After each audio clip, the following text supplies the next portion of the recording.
Hello everyone, welcome to my channel. आज हम इस वीडियो में क्लास 6 की हिंदी की बुक बालराम कथा का चैप्टर 6 स्टार्ट करेंगे। तो चलिए इस चैप्टर को स्टार्ट करते हैं। और इस चैप्टर का नाम है दंडक वन में 10 वर्ष। मतलब दंडक नाम का एक वन था जिसमें श्री राम जी ने 10 वर्ष गुजारे थे।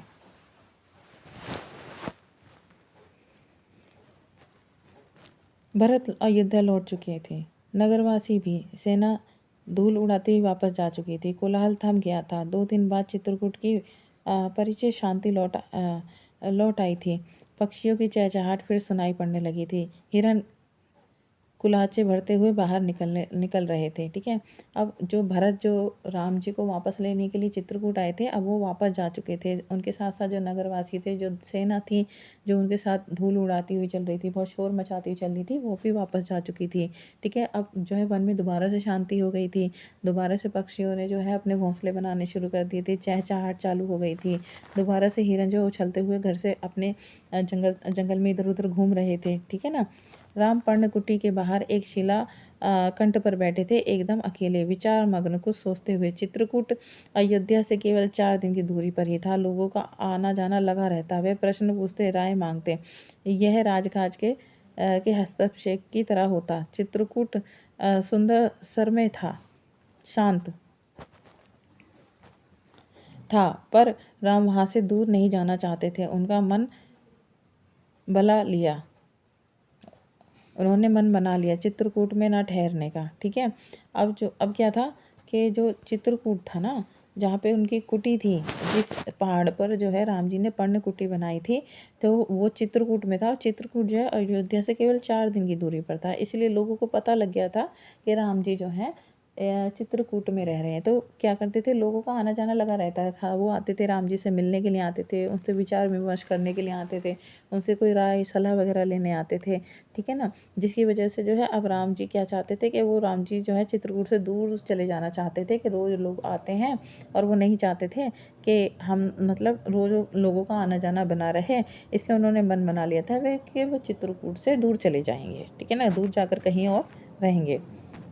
इसका एक कारण था वहाँ रहकर तपस्या करने में ऋषि मुनियों का निर्णय।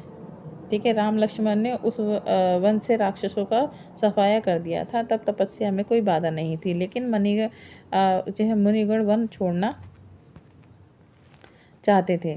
कुछ राक्षस मायावी थे। जब तब वह आधमकते थे, यज्ञ में बाधा डालते थे। अब क्या था इसका जो राम जी चित्रकूट से इसलिए जाना चाहते थे, उसका कारण यह था कि जो तपस्या करने वाले जो ऋषि मुनि जो थे, वो वहाँ से जाना चाहते थे। क्यों? क्योंकि राम लक्ष्मण ने वैसे तो चित्रकूट में जितने भी राक्षस थे उनको सबको मार दिया था, और जो कि उनकी तपस्या करने में बाधा बनते थे। लेकिन जो वहाँ के जो मुनिगण थे, जो ऋषि मुनि लोग थे, वो वन को छोड़ना चाहते थे। क्योंकि कुछ राक्षस जो थे ना, बहुत ज़्यादा मायावी थे। मायावी मतलब उन्हें जादू आता था। वो किसी भी व्यक्ति का वेश धारण कर लेते थे, और जब तब कभी भी धमक जाते थे, और उनका जो यज्ञ था उनको भंग कर देते थे। ठीक है। इसलिए वहाँ से ऋषि मुनि जाना चाहते थे। ठीक है। तीनों वनवासी मुनि अत्र इत्र से विदा लेकर चल पड़े दंडक वन की ओर। चित्रकूट छोड़ दिया। दंडकारण्य घना था, पशु पक्षी और वनस्पतियों से परिपूर्ण था। इस वन में अनेक वनस्पतियों के आश्रम थे, लेकिन अनेक तपस्वियों के आश्रम थे, लेकिन राक्षस भी कम नहीं थे। वे ऋषि मुनियों को कष्ट देते थे। ठीक है। अनुष्ठानों में विघ्न डाल राम को देखकर मुनिगण बहुत ज़्यादा प्रसन्न हुए। अब जो तीनों वनवासी मतलब राम, सीता और लक्ष्मण, इन तीनों ने और मुनियों ने तीनों ने जो है मुनि इत्र से जो है विदा लेते हैं वो, और वो दंडक वन की ओर चल पड़ते हैं। ठीक है ना। अब उन्होंने जो है चित्रकूट छोड़ दिया, वो दंडक वन की तरफ चल दिया। जो दंडक वन था वो बहुत ज़्यादा घना था, और बहुत सारे जंगली जानवर थे, बहुत सारी वनस्पतियाँ थी, पेड़ पौधे थे। ठीक है। और इस वन में अनेक तपस्वियों के आश्रम भी थे, अनेक ऋषि मुनियों के आश्रम भी थे, लेकिन राक्षस भी कम नहीं थे, राक्षस भी बहुत ज़्यादा थे। वे ऋषि मुनियों ने को कष्ट देते थे। उनके जो पूजा पाठ है ना, उनमें परेशानियां खड़ी करते थे। ठीक है ना। और जैसे ही जो वो हैं ऋषि मुनि हैं, उन जैसे ही राम को देखते हैं दंडक वन में, वो बहुत ज़्यादा खुश हो जाते हैं। ठीक है। मुनियों ने राम का स्वागत करते हुए कहा, आप उन दुष्ट मायावी राक्षसों से हमारी रक्षा करें, आश्रम को अपवित्र होने से बचाएं। सीता दैत्यों के संहार के संबंध में दूसरी तरह से सोच रही थी। वे चाहती थी कि राम अकारण राक्षसों का वध न करें, उन्हें न मारें जिन्होंने उनका कोई अहित नहीं किया है। राम ने उन्हें समझाया, सीते राक्षसों का विनाश ही उचित है, वे मायावी हैं, मुनियों को कष्ट पहुंचाते हैं, इसलिए मैंने ऋषियों की रक्षा की प्रतिज्ञा की है। तो अब जो है मुनि जो है जैसे ही राम को देखते हैं वो बड़े खुश हो जाते हैं, उनका स्वागत करते हैं और मुनि कहते हैं कि हे राम, अब आप आ गए हैं तो आप हमारा इन दुष्ट राक्षसों से हमारी रक्षा करें, आश्रम को अपवित्र होने से बचाएं। लेकिन सीता जो है ये सोचती हैं कि जो राक्षस हैं आप उनका, राम से कहती कि आप उनका किसी बिना वजह उनका वध मत करिए, क्योंकि उन्होंने आपका तो कुछ बिगाड़ा ही नहीं है। लेकिन राम जी सीता को समझाते हैं कि नहीं, ये जो राक्षस होते हैं बहुत मायावी होते हैं, बहुत दुष्ट होते हैं और इनका मारा जाना ही सही है, नहीं तो ये क्या करेंगे, ऋषि मुनियों को परेशान करेंगे और उनकी जो तपस्या है उसमें बाधा करेंगे। इसलिए जो है, और मैंने जो है ऋषि मुनियों को इनसे रक्षा प्रदान करने की प्रतिज्ञा करी है, मतलब इनको मैंने वादा किया है कि मैं इनकी रक्षा करूँगा इन राक्षसों से, इसलिए मैं इनका मार देना ही सही रहेगा। अब राम लक्ष्मण और सीता दंडकारण्य में 10 वर्ष रहे। अब लक्ष्मण और सीता जी जो थे वो दंडक वन में 10 साल रहे। स्थान और आश्रम बदलते रहे, मतलब वो वन इतना बड़ा था कि वो जगह जगह मतलब कभी किसी जगह आश्रम में रहते, कभी किसी जगह पर रहते, इस तरह से वो अलग अलग जगहों पर रहे उसी आश्रम में। वे शरभंग मुनि के आश्रम में पहुंचे। आश्रम में बहुत कम तपस्वी बचे थे, सभी निराश थे। उन्होंने राम को हड्डियों का ढेर दिखाकर कहा, राजकुमार, ये ऋषियों के कंकाल हैं जिन्हें राक्षसों ने मार डाला है, अब यहाँ रहना असंभव है। ठीक है, अब राम लक्ष्मण और सीता जी हैं दंडक वन में जगह जगह रहते हैं। वो फिर लास्ट में कहाँ पहुँचते हैं, वो शरभंग मुनि के आश्रम में पहुँचते हैं। वहाँ आश्रम में बहुत कम ऋषि मुनि बचे हैं। जो ऋषि मुनि बचे हैं वो राम को जो है हड्डियों का ढेर दिखाते हैं और वो कहते हैं कि ये देखो, ये जो हमारे जो ऋषि मुनि साथी थे ये उनके हड्डियों के कंकाल हैं, इन मायावी राक्षसों ने इन सबको मार दिया है और अब हमारा इस वन में रहना जो है बड़ा मुश्किल हो गया है। ठीक है,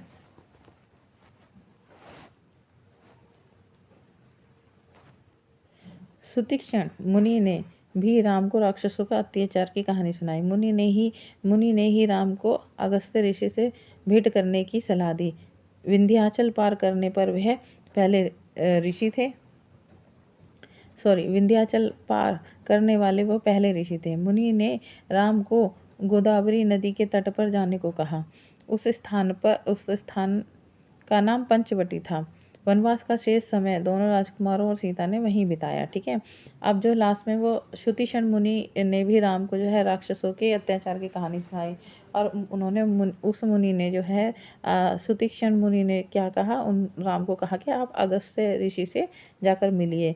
वो अगस्त्य ऋषि कौन थे, जिन्होंने विंध्याचल पार करने वाले वो पहले ऋषि थे, उन्होंने पैदल चल के विंध्याचल जो है पार किया था। ठीक है ना, मुनि ने राम को गोदावरी तट के पर जाने के लिए कहा। क्या कहा कि गोदावरी नदी के तट पर आप जाइए। गोदावरी नदी के तट पर एक स्थान है जिसका नाम है पंचवटी, और आप अपने वनवास का जो भी समय बचा है आप उसको वहीं पर बिताइए। और राम लक्ष्मण और सीता ने अपने वनवास का आखिरी समय जो है पंचवटी में जो है गुजारा।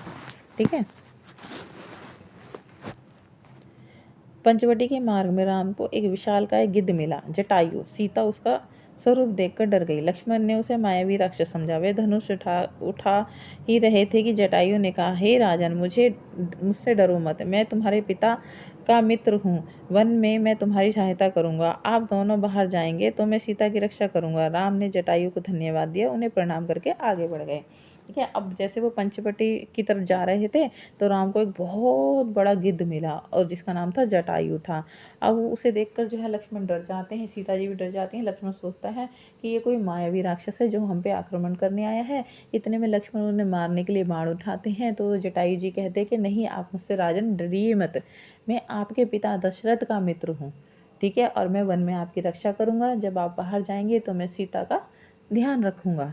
ठीक है, तो ये बात सुनकर राम लक्ष्मण और सीता जी तीनों उनको प्रणाम करते हैं और वन में आगे चले जाते हैं।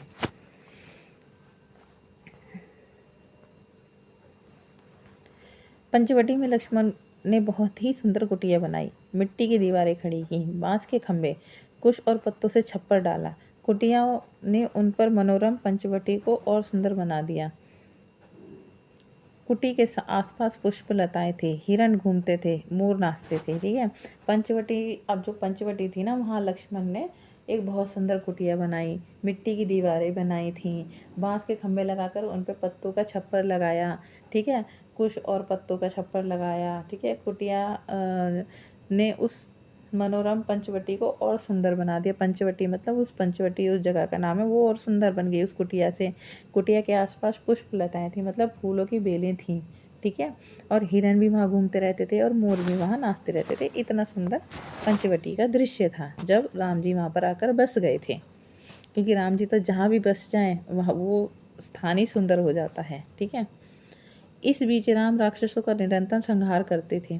वे जब भी आश्रम पर आक्रमण करते, राम लक्ष्मण उन्हें मार देते। उन्होंने सीता को पकड़ लेने वाले राक्षस विराध को भी मारा। ठीक है, वन से राक्षसों का अस्तित्व लगभग मिट गया था। तपस्वी शांति से तप करने लगे। ठीक है, अब जो है इसी बीच जो है, जब वो पंचवटी में रह रहे थे, अपना वनवास काट रहे थे राम लक्ष्मण और सीता जी, तो इस बीच उन्होंने, राम जी ने बहुत सारे राक्षसों को मारा। ठीक है, जो भी राक्षस आश्रम पे राक्षस आक्रमण करने आता था उसको राम लक्ष्मण मिलकर मार देते थे।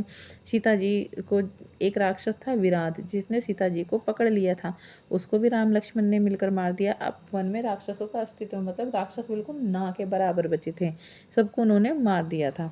ठीक है, अब तपस्वी जो थे, ऋषि मुनि जो तपस्या करते थे, वो भी शांति से अपनी तपस्या कर पा रहे थे।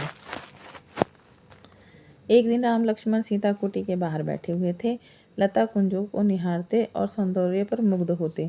तभी लंका के राजा रावण की एक बहन शूर्पणखा वहां आई। राम को देखकर वह उन पर मोहित हो गई। अब उसने स्वयं को पानी में देखा, विरक्त चेहरा, मुंह पर झुर्रियाँ। एक बूढ़ी थी, वह बूढ़ी थी पर राम के मुंह में आसक्त थी, उन्हें पाना चाहती थी।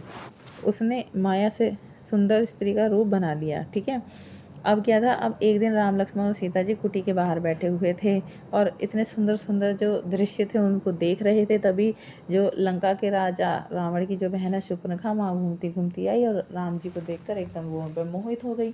वो अब उनसे शादी करना चाहती थी। ठीक है, लेकिन वो अपने आप को पानी में देखती है, वो कहती है अरे मैं तो बहुत गंदी लग रही हूँ, मैं तो बड़ी बूढ़ी लग रही हूँ। तो उसे माया तो आती थी, उसे जादू आता था, तो वो जादू से एक सुंदर सी लड़की का रूप धारण कर लेती है। ठीक है, शूर्पणखा राम के पास गई, उनसे बोली, हे रूपराज, मैं तुम्हें नहीं जानती पर तुमसे विवाह करना चाहती हूँ। तुम मेरी इच्छा पूरी करो, मुझे अपनी पत्नी स्वीकार कर लो। अब राम जी को देखते ही शूर्पणखा जो है उन पर मोहित हो जाती है और उनसे कहती है कि तुम, हे रूपराज, मतलब तुम रूप के इतने धनी हो और मैं तुमको नहीं जानती हूँ, तुम बहुत सुंदर हो, लेकिन मैं तुमसे शादी करना चाहती हूँ और तुम मेरी इस इच्छा को पूरा करो और मुझसे विवाह कर लो। राम ने मुस्कुराकर लक्ष्मण की ओर देखा, अपना परिचय दिया, सीता की ओर संकेत करते हुए बोले, हे, ये मेरी पत्नी है, मेरा विवाह हो चुका है। राम शूर्पणखा को पहचान गए थे, फिर भी उन्होंने उसका परिचय पूछा। शूर्पणखा ने झूठ बोला, सच सच बताया कि ने झूठ नहीं बोला, सच सच बताया कि वह रावण और कुंभकर्ण की बहन है और अविवाहित है। अब राम जी जो है शूर्पणखा की ये बात सुनकर मुस्कुरा देते हैं और वो लक्ष्मण की ओर इशारा करते हैं और वो अपना परिचय देते हैं शूर्पणखा को कि मैं कौन हूँ, और सीता जी को कहते हैं कि ये मेरी पत्नी है, मैं तो विवाहित हूँ। ठीक है, तो राम जी जो है शूर्पणखा को मगर पहचान गए थे कि ये कोई राक्षस ही है। ठीक है, फिर वो उनका परिचय पूछते हैं तो शूर्पणखा झूठ नहीं बोलती है, वो कहती है मैं लंका के राजा रावण की और शूर्पणखा की बहन हूँ और मेरी शादी नहीं हुई है। राम के मना करने के बाद वह लक्ष्मण के पास गई। लक्ष्मण ने कहा, मेरे पास आने से तुम्हें कुछ नहीं मिलेगा देवी, मैं तो राम का दास हूँ, मुझे विवाह करके तुम भी दासी बन जाओगी। लक्ष्मण ने शूर्पणखा को पुनः राम के पास भेज दिया। उन्होंने दोनों भाइयों के लिए यह खेल हो गया था। शूर्पणखा उनके बीच भागती रही। ठीक है, अब राम जी ने तो मना कर दिया कि भाई मैं तो शादीशुदा हूँ, सीता मेरी पत्नी है, तो ये कहकर उन्होंने लक्ष्मण के पास शूर्पणखा को भेज दिया। अब लक्ष्मण जो है वो जो है कहते हैं कि अरे मैं तो कुछ भी नहीं हूँ, मैं तो राम का दास हूँ, अगर तुम मुझसे शादी करोगे तो तुम भी दासी बन जाओगी। ठीक है, तो इससे अच्छा होगा कि तुम राम जी के पास वापस जाओ और उन्हीं से कहो कि वही जो है तुमसे शादी करें। ठीक है, अब दोनों भाई जो है ऐसे ही वो दोनों भाइयों के पास जाती रहती है बार बार और एकदम उसका खेल सा बन जाता है। ठीक है, अब वो क्रोध में आकर उसने सीता पर झपट्टा मारा। सोचा कि राम इसी के कारण विवाह नहीं कर रहे हैं। लक्ष्मण तत्काल उठ खड़े हुए, तलवार खींची और उसकी नाक कान काट दिए। लक्ष्मण ने खून से लथपथ शूर्पणखा वहां से रोती बिलखती भागी अपने भाई खर और दूषण के पास। वे उनके सौतेले भाई थे और उसी वन में रहते थे। ठीक है, अब जब शूर्पणखा जो बार बार राम जी और लक्ष्मण जी के पास चक्कर लगा रही थी बार बार, तो इतने में उसे गुस्सा आ गया और वो सीता के ऊपर झपट पड़ती है, उन पर आक्रमण करती है। कहती है इसी की वजह से तुम मुझसे शादी नहीं कर रहे हो ना, तो यही नहीं रहेगी तो तुमको तो मुझसे शादी करनी पड़ेगी। तब ये देखकर एकदम तत्काल जो है तुरंत जो है लक्ष्मण जी उठ जाते हैं और अपनी तलवार निकालते हैं और उस तलवार से शूर्पणखा के नाक और कान दोनों काट देते हैं। अब खून जैसे नाक कान उसके काटते तो उसके नाक कानों से खून निकलने लगता है और शूर्पणखा जो है भागी भागी अपने सौतेले भाई खर और दूषण के पास जाती है, जो कि उसी वन में रहते हैं।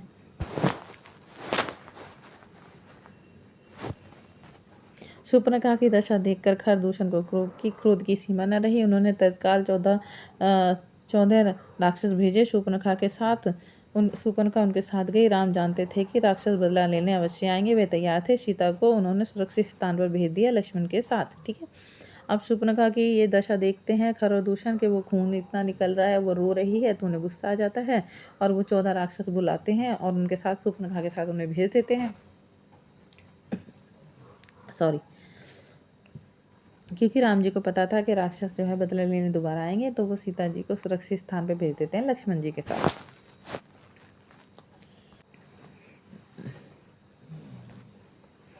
राक्षस राम के सामने टिक नहीं सके। देखते ही देखते उन्होंने सबको ढेर कर दिया। शूर्पणखा ने एक पेड़ के पीछे से यह दृश्य देखा। राम के पराक्रम से वह चकित थी। उसका मुंह और बढ़ गया, साथ ही क्रोध भी बढ़ा। वह फुफकती हुई खरदूषण के पास लौट आई। ठीक है, अब ये सब चीज़ें जो है शूर्पणखा जो है देख रही थी पेड़ के पीछे से छुपकर, क्योंकि राम तो इतने ज़्यादा पराक्रमी थे कि उनके आगे तो जो है राक्षस टिक ही नहीं सकते थे। अब तो वो उन पर जो है और भी ज़्यादा मतलब उनसे और भी ज़्यादा प्यार करने लगी। साथ में वो गुस्सा भी उसे बहुत ज़्यादा गुस्सा भी आ रहा था और फिर वह फुफकती हुई मतलब रोती रोती फिर वो खरदूषण के पास पहुंची दोबारा। इस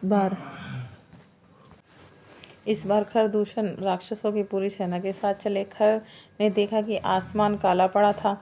घोड़े स्वयं धरती पर गिरकर मर गए। आकाश में गिद्ध मंडराने लगे। यह अमंगल के संकेत थे, पर वह रुका नहीं, आगे बढ़ता गया। घमासान युद्ध हुआ। अंत में राम की विजय हुई। खरदूषण सहित उनकी सेना धराशायी हो गई। कुछ पिछलंगू राक्षस बचे, वे जान बचाकर वहां से भाग निकले। ठीक है, अब जो है खर और दूषण गुस्से में आ गए थे और वो राक्षसों की पूरी सेना लेकर के राम से लड़ाई करने के लिए चले जाते हैं।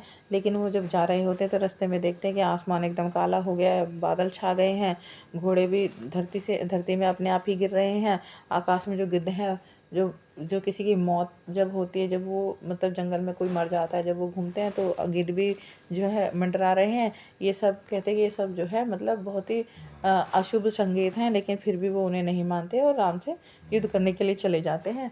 और राम जो है उन सभी को मार देते हैं और धराशायी कर देते हैं। खर और दूषण को भी मार देते हैं, लेकिन कुछ राक्षस बच जाते हैं जो कि अपनी जान बचाकर भाग जाते हैं। ठीक है,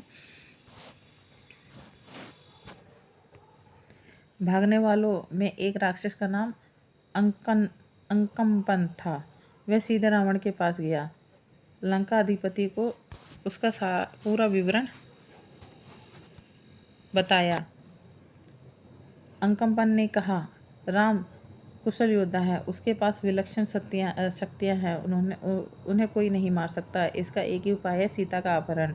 इससे उसके प्राण स्वयं ही निकल जाएंगे। ठीक है, अब जो राक्षस भागा भागा लंका रावण के पास गया था, वो कहता है लंकापति, राम जो है बहुत ही अच्छा लड़ा मतलब योद्धा है, लड़ने में वो बहुत ज़्यादा अच्छा है। उसके पास विलक्षण मतलब बहुत ज़्यादा अच्छी शक्तियाँ जो किसी के पास नहीं होती हैं। ठीक है, और उसे मारा नहीं जा सकता। इसका सिर्फ एक ही उपाय है कि आप उसकी पत्नी जो सीता है उसका अपहरण कर लीजिए और उसके प्राण वो ऐसा करने पर उसके प्राण खुद ही निकल जाएंगे।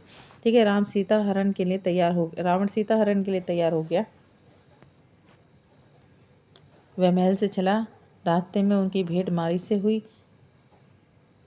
ताड़का के पुत्र से। ताड़का का वध राम ने पहले ही कर दिया था। मारीच क्रोधित था, पर राम की शक्तियों से परिचित भी था। उसने रावण को सीता हरण के लिए मना किया, समझाया, कहा ऐसा करना विनाश को आमंत्रण देना होगा। राम ने मारीच की बात मान ली, चुपचाप लंका लौट गए। ठीक है ना। अब क्या हुआ, अब जो थे रावण ये बात सुनकर सीता जी का जो हरण करने के लिए तैयार हो जाते हैं। वो महल से चलते हैं। रास्ते में उनकी मुलाकात किससे होती है, मारीच से, जो कि मारीच किसका बेटा है, ताड़का का, जिसका वध जो है राम जी ने शुरू में ही किया था सीता स्वयंवर के टाइम में। इसकी वजह से वो बहुत ज़्यादा गुस्सा था कि राम जी ने जो है ताड़का जो मेरी माँ है उसको मार दिया। लेकिन वो ये भी जानता था कि राम जो है बहुत ज़्यादा शक्तिशाली हैं, और वो रावण को मना करते कि आप सीता हरण मत करो, ऐसा करना आप विनाश को बुलाना होगा, तो आप ऐसा मत करिए। तो रावण जो उसकी बात मान लेता है और अपनी लंका वापस लौट आता है। ठीक है।